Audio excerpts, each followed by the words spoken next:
So today I'm with Gary Allen, aka the Cockney Bard. Hi Gary. Hi.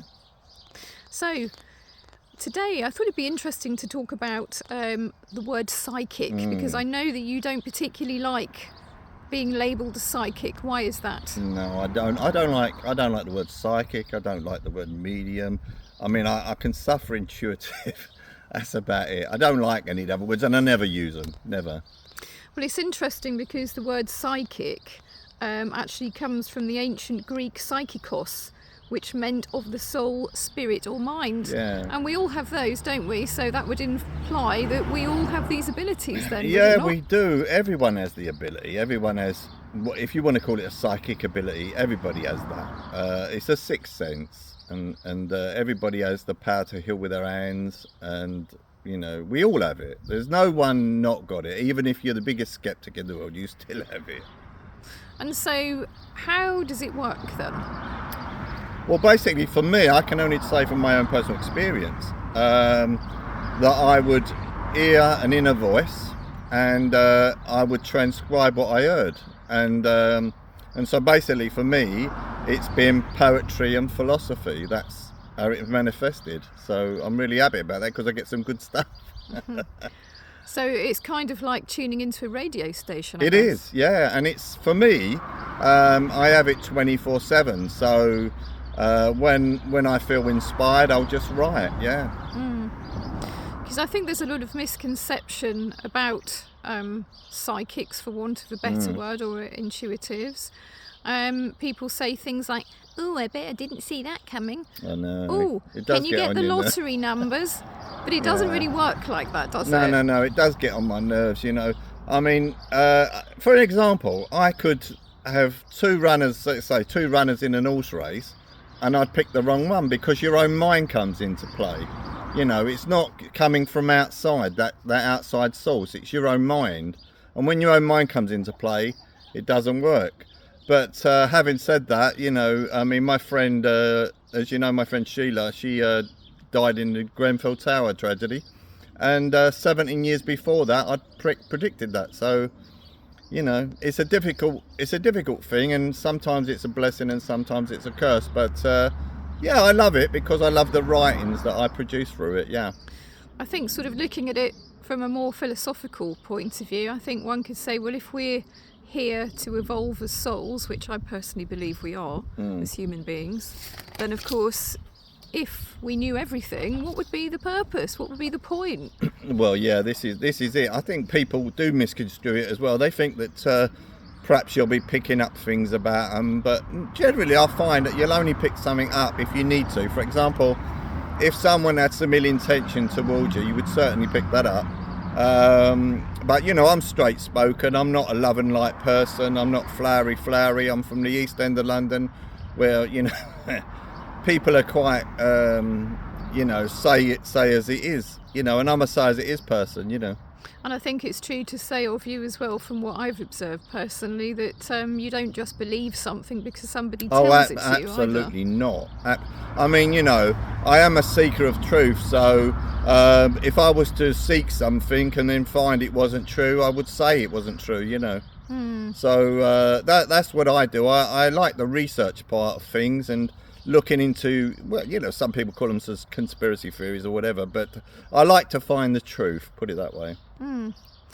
So would you say that you're religious? Do you believe in God? Well, this is a bit of a strange one because I'm not religious at all, that bless everyone who is. However, I do believe in God. I call it God because something that's created everything. We live in a beautiful world with just some bad apples in it, but I believe in God. That's the best name I can think for it anyway, but it's a sublime intelligence. That's what it is. So basically it's what animates everything, life, in other words. Oh, absolutely. I believe that we all have a soul. Some people still need to find it. Some people still need to find it. But yeah, I think that's what it is, and I think that we just need to go within ourselves to find the truth, and I think that's what people need to do, go within themselves. I suppose one could say really that we're all souls on different journeys, and Yeah, oh, exactly. you know, this is all part of learning. Oh, isn't exactly. You know, I think this is the thing that, say, if you say, for example, with my writings, you know, we do get people try to say, oh, you know, it's automatic writing. I can assure you it's not automatic writing. So would you call it channeling? Yeah, it's channeling because it's coming from somewhere outside of me, an extraneous source that gives me the philosophy, the poetry, gives me advice on occasions, and yeah, and I eat it, you know. Certainly Nikola Tesla believed that, didn't he? That he believed there was a sea of information, if you like, that we can tap into. Oh yeah, well, you know, not just Tesla. I mean, you're looking at William Blake, Keats, John Keats, Shelley. Shakespeare even writes about it in Sonnet 86. He nor that affable familiar ghost, which nightly gulls him with intelligence, you know, feeds him with intelligence. I get fed with intelligence, you know, I have done for the last 30 odd years. And anybody who's interested could have a look on my website, you know, www.cockneybard.com. Very interesting.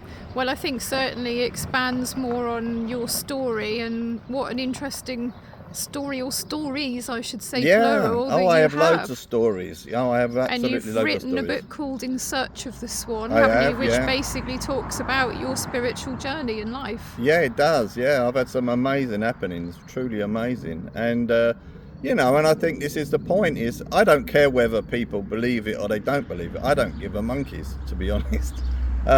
Basically, my abilities speak for themselves, and they won't be proven to be fake. They just won't. So to sum everything up, basically we can say everybody has the potential of these abilities. It's just that probably they're a bit more lucid in some than others. Yeah, I mean, you know, basically it is, that's the case. I mean, there are artists, poets, philosophers, painters, you know, you name it. There's loads of people throughout history who have had a gift of some kind, whether it was Da Vinci, you know, absolutely loads. Sir Francis Bacon, the philosopher. There's loads of them, loads and loads and loads of historical figures who have channeled stuff. And it's about getting it out there. It's about people realising that this is a reality and this is the truth.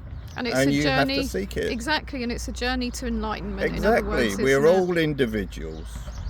We're all individuals on a journey, and you know, this is my journey has been about discovering that I had a soul, and I believe that we've all got souls, and it's about finding it within. And the treasures within. Yeah, the treasure is indeed within. Mm-hmm. And so, what are you going to do with these abilities? Are you basically hoping to help other people and to well, I explain think the thing is to teach others, isn't it? I mean, that's the point. I mean, you know, the abilities are real, they do exist, and you know, and I don't care much about what anyone says. You know, if you look at the writings, you'll see that there's a number of different intellects in them. I mean, I'm a Cockney, I'm an East Ender. I'll say black is black and white is white. You know, there's no indifference with me. I would tell you straight. Absolutely. And I think having looked at all of your works, and other people also that have looked at your works, the one curious thing that pops up a lot is the fact that the styles are different. They're not all the same, and usually with a poet or an author, they do have a particular style, and you don't. Some of them are extraordinarily different, which would suggest that they're coming from different personalities. Well, I think you know, I mean, when you look at Sonnet 86 of Shakespeare, let's look at that for example. He nor that affable familiar ghost, which friendly familiar ghost, which nightly gulls in with intelligence. Gulls means to feed with intelligence. And that's what's happened to me for the last 30 years. I've been fed with intelligence. So yeah, I mean, I'd like to share my gift with the world, and if it happens, it happens. If it don't, maybe it will come out after I die, who knows. But truth is truth, beauty is truth, And that's all you need to know. And that's all you need to know. Indeed. Okay, so basically, if someone's interested, if they'd like to find out more, go and have a look at the website. It's www.thecockneybard.com. Indeed. And if you're already looking at the website and this video, then explore the site, because there's lots on it to explore and find. Indeed.